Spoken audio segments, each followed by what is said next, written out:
எல்லாருக்கும் வணக்கங்க. இன்றைக்கி நம்ம இடத்துல பார்த்திங்கன்னா ஒரு சின்ன அறுவடை தாங்க. 2 காயும் 3 விதமான பழங்களும் பறிக்க போகிறோம். பார்த்திங்கன்னா ஒரு வயலட் வரி கத்திரிக்காய் இது ஒன்று தாங்க இப்போ பறிக்கிற ஸ்டேஜில் இருக்குது.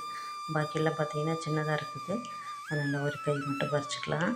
அதுக்கப்புறம் பார்த்திங்கன்னா இவருக்கு அழகாக சூப்பராக வெடிச்சிருக்கிற ஒரு அத்திப்பழம்.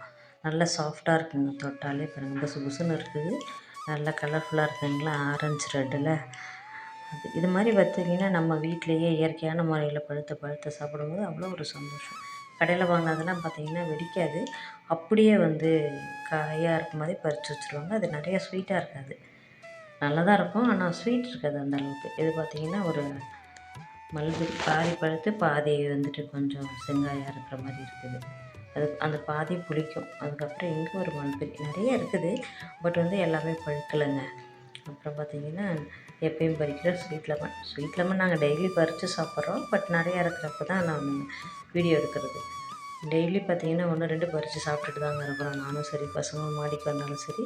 அது ஒரு ஸ்நாக்ஸ் மாதிரி ஆகிடுச்சு மாடிக்கு வந்தாலே. அதுக்கப்புறம் இங்கே வெண்டைக்காய் இருக்கு பாருங்கள். 2 வெண்டைக்காய் பறிக்கிற ஸ்டேஜில் 2 வெண்டைக்காய் இருக்குது சூப்பராக. அதையும் பறிச்சுக்கலாம். அதுக்கே பாருங்கள், அது நேற்றே பறிச்சிருக்கணும், கொஞ்சம் பறிக்க கஷ்டமாக இருக்குது. ஒன்று சாப்பிட்டாச்சு. இந்த பாருங்கள், இன்றைக்கி பறித்த ஸ்வீட் லெமன், மல்பெரி, அத்தி, அது கூட ஒரு வெண்டைக்காய் ஒரு கத்திரிக்காய். இதுவும் அறுவடை தானே. பிடிச்ச லைக் பண்ணுங்கள், ஷேர் பண்ணுங்கள், மறக்காமல் சப்ஸ்கிரைப் பண்ணுங்கள், நம்ம சேனலை சப்போர்ட் பண்ணுங்கள்.